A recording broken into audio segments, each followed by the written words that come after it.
தமிழகமெங்கும் கிளைகள் கொண்ட Annamalai institute of hotel management and hospital management படிப்பில் சேர்வதற்கான அட்மிஷன் நடைபெறுகிறது. கிருஷ்ணகிரி மாநகராட்சி திமுக கவுன்சிலர் சீனிவாசன் அவ்வை நகரில் உள்ள கணினி மைய உரிமையாளரை தாக்கும் வீடியோ சமூக வலைதளத்தில் வைரலாகி வருகிறது. இதுகுறித்த கூடுதல் விவரங்களை நமது செய்தியாளர் திருலோகசந்தர் வழங்க கேட்கலாம். திருலோகசந்தர், என்ன நடந்தது? இந்த சிசிடிவி காட்சிகளினுடைய பின்னணி என்ன? விரிவான தகவல்களை சொல்லுங்கள்.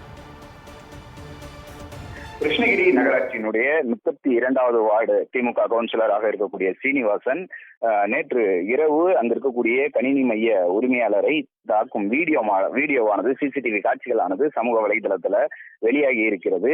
அதாவது 32வது வார்டில் அவ்வை நகர் பகுதியில் சிமெண்ட் சாலை அமைக்கப்பட்டிருக்கிறது. அந்த சிமெண்ட் சாலை அமைப்பதற்காக அங்கு சிமெண்ட் ஜல்லிக்கற்கள் எல்லாம் கொட்டப்பட்டிருந்தது. சாலை அமைத்தது போக மீதம் இருந்த ஜல்லிக்கற்கள் மற்றும் எம்சாண்டுகளை அங்கிருந்த பொதுமக்கள் எடுத்து தங்கள் வீடுகளுக்கு முன்பு பள்ளமான பகுதிகளில் சமன் செய்துள்ளார்கள்.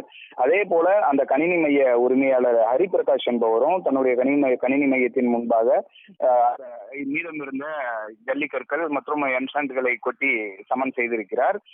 அந்த சமயம் அங்கு வந்த 32வது வார்டு திமுக கவுன்சிலர் சீனிவாசன் இது குறித்து அவரிடம் விளக்கம் கேட்டுள்ளார்.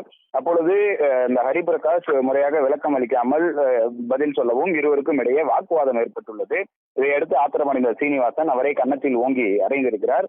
இதையடுத்து ஹரிபிரகாஷ் தன்னுடைய தந்தைக்கு தகவல் தெரிவித்த என்பதில் அவருடைய தந்தை அங்கு வந்து இது குறித்து சமாதானம் பேசியுள்ளார். அப்பொழுது மேலும் வாக்குவாதம் முற்றி இவருக்குடைய கைகலப்பாகி இருக்கிறது.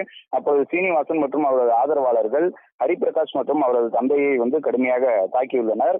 இந்த சம்பவம் தொடர்பாக கிருஷ்ணகிரி நகர போலீசார் விசாரணை மேற்கொண்டு வருகிறார்கள். தற்பொழுது இந்த வீடியோவானது சிசிடிவி காட்சிகளானது சமூக வலைதளங்கள்ல வைரலாகி வருகிறது. விவரங்களுக்கு நன்றி திருலோகசந்தர்.